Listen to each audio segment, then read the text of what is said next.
Olá, meu nome é Lucas, este é o Diário de Leitura e hoje eu tenho a alegria de voltar aqui no canal para falar a respeito de uma leitura de um livro do Altran Dourado. Vocês sabem da minha predileção pelo Altran Dourado. Aqui no canal há outros 3 vídeos para obras dele, além de outras muitas referências ao longo de vídeos que não são resenha. E nesse ano eu ainda não havia lido o autor, finalmente li O Risco do Bordado, que é considerado uma das suas grandes obras, escrito ali na década de 70. O Risco do Bordado é um livro que vai tratar da vida do João da Fonseca Nogueira. Ele é um romance de formação, porque esse João, a gente percebe, a gente o reconhece aqui, num momento em que ele é menino, está passando a ser um jovem e logo depois vai se tornar um adulto. E é um livro dividido em 7 capítulos que um olhar mais desatento poderia classificar como contos, porque não tem uma ligação explícita, construída explicitamente entre si.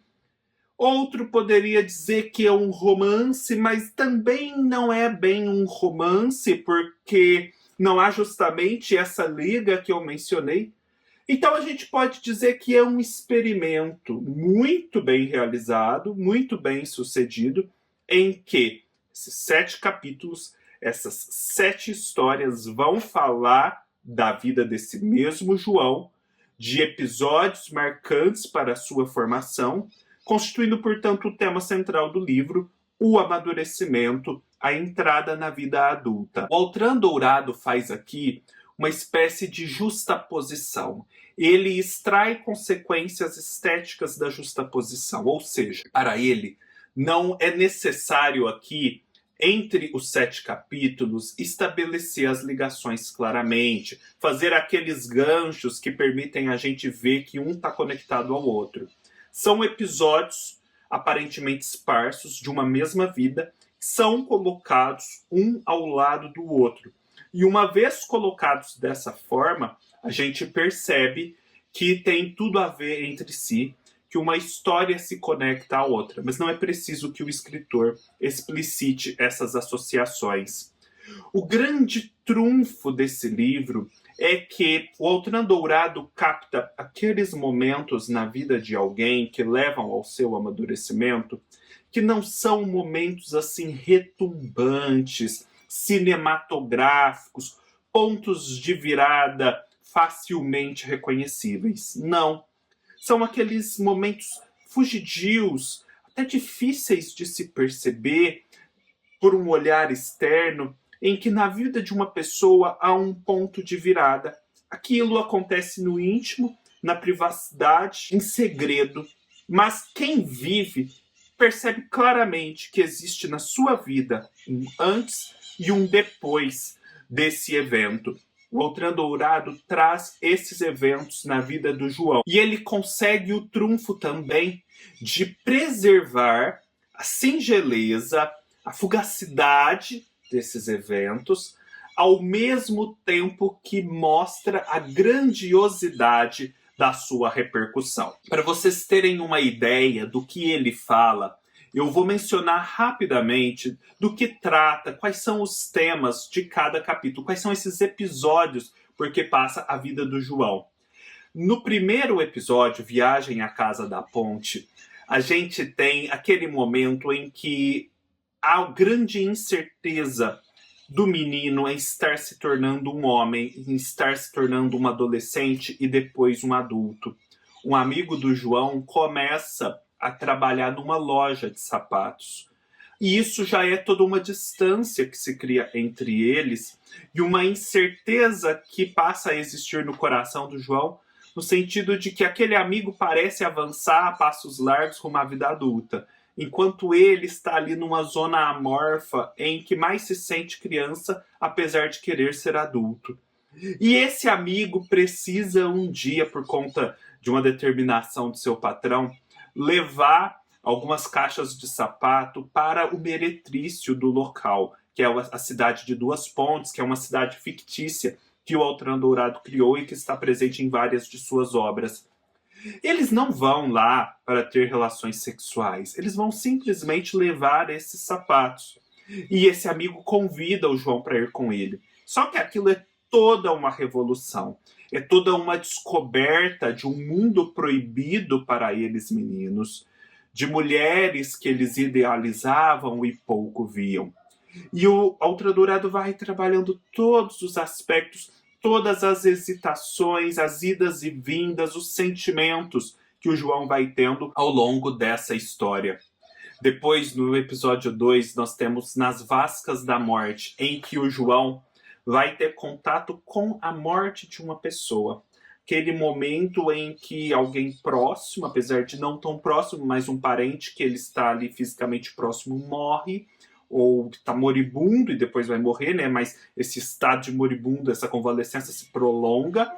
Ele acompanha tudo aquilo, ele acompanha toda aquela tensão, aquela decrepitude do corpo físico, e ele também percebe ali os tabus e os interditos que existem naquela família mineira, a famosa família mineira. Porque, na verdade, é um tio-avô, e os seus avós propriamente ditos não conversam com esse tio-avô há muito tempo. Existe todo um estremecimento entre esses parentes, que, no entanto, é posto à prova nesse momento derradeiro da morte. E é o João, como representante dessa família, por conta de uma série de circunstâncias, que vai fazer as vezes deles e vai ter que entrar em contato com isso e com essa reaproximação familiar que era tão difícil. No capítulo 3, nós temos o contato dele com uma moça do circo que ele idealizava, era uma trapezista. O circo era muito importante para cidades pequenas naquela época. E ele, por uma série de circunstâncias, faz amizade com ela.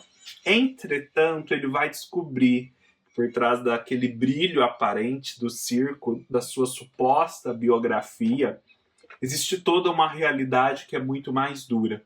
Então haverá esse contraste, né, entre a aparência e a substância. No capítulo 4 é um capítulo muito emocionante porque a gente tem uma história de loucura. Existe um tio, o tio Zósimo, que ele some no mundo, e a respeito dele não se deve falar. É aquele assunto interdito na família. Obviamente, isso chama muita atenção e desperta a curiosidade do menino. E aí ele vai conhecendo mais a respeito da vida desse tio Zósimo. Chega um momento que esse tio Zósimo volta e vai percebendo que se trata ali da loucura. A loucura que perturba a família, que perturba o tio Zósimo e transforma a vida dele de uma forma muito negativa. Os pais do tio Zósimo, que são seus avós, né, ficam ali naquela pergunta: o que fizemos? De onde veio isso? Como resolver isso? Tudo muito doloroso. Então, é aquele famoso parente, né, no caso de loucura, mas tem outros casos que são condutas sociais, passado, etc., sobre o qual a família não fala, mas que é uma presença sempre pairando. O capítulo 5 é especialmente fenomenal, porque ele vai mostrar como a herança familiar se transmite, se perpetua entre gerações. Porque, se perguntando de onde viera a loucura do tio Zósimo, o avô do João é obrigado a investigar sua própria biografia e a relação difícil que existia entre seus pais, portanto, entre os bisavós do João. Sabe aqueles casais que tinham uma série de tensões, uma série de problemas entre eles, mas que por conta da rusticidade da época, né, das pessoas não falavam, a mulher não podia falar muita coisa, os homens eram muito orgulhosos também, não se expressavam.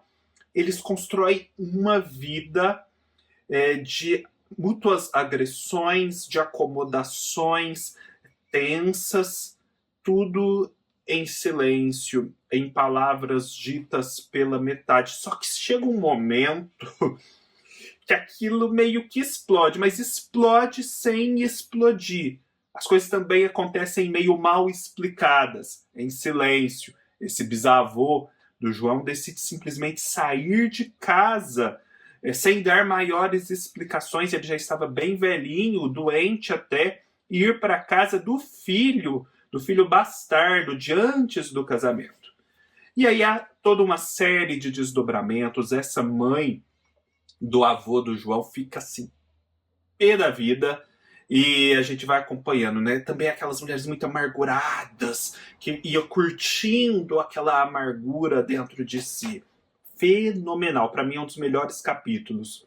No capítulo 6, O Salto do Touro, também há uma descrição muito bonita da latência da sexualidade do menino. É aquele momento em que se está descobrindo o mundo, em que, por exemplo, se vê uma parente que sai de repente do banho e você vê uma certa nudez que nunca tinha visto antes. Sabe esse tipo de coisa que vai compondo o imaginário? Isso acontece aqui. E acontece entre ele e uma tia, que é uma tia que não tinha grande diferença de idade em relação a ele.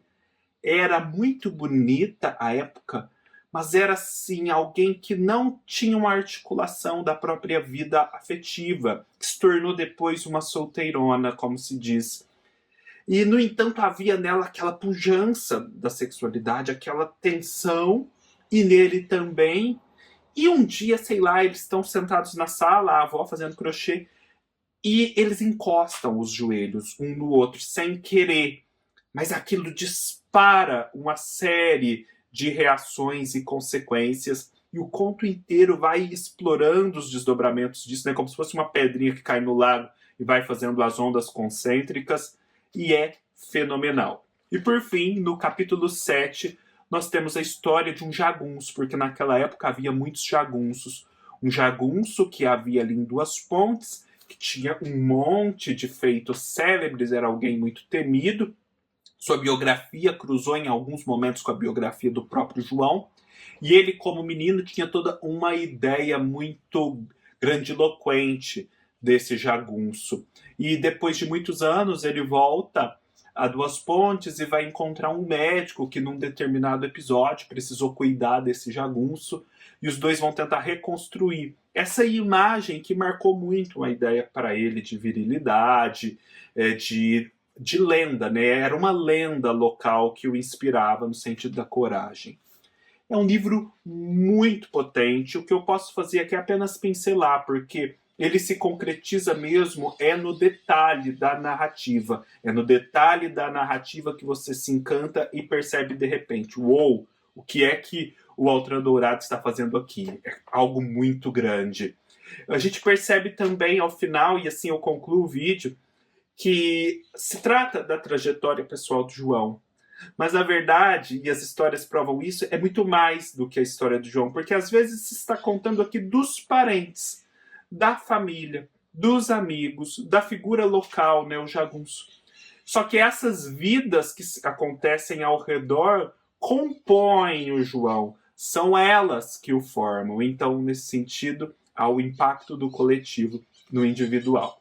Espero que tenham gostado. Se gostaram, deem um like, deixem seus comentários, se inscrevam no canal, comprem pelos links que eu deixo da Amazon e ajudem o canal, tornem-se parceiros no Apoia-se e nos vemos numa próxima oportunidade. Até mais.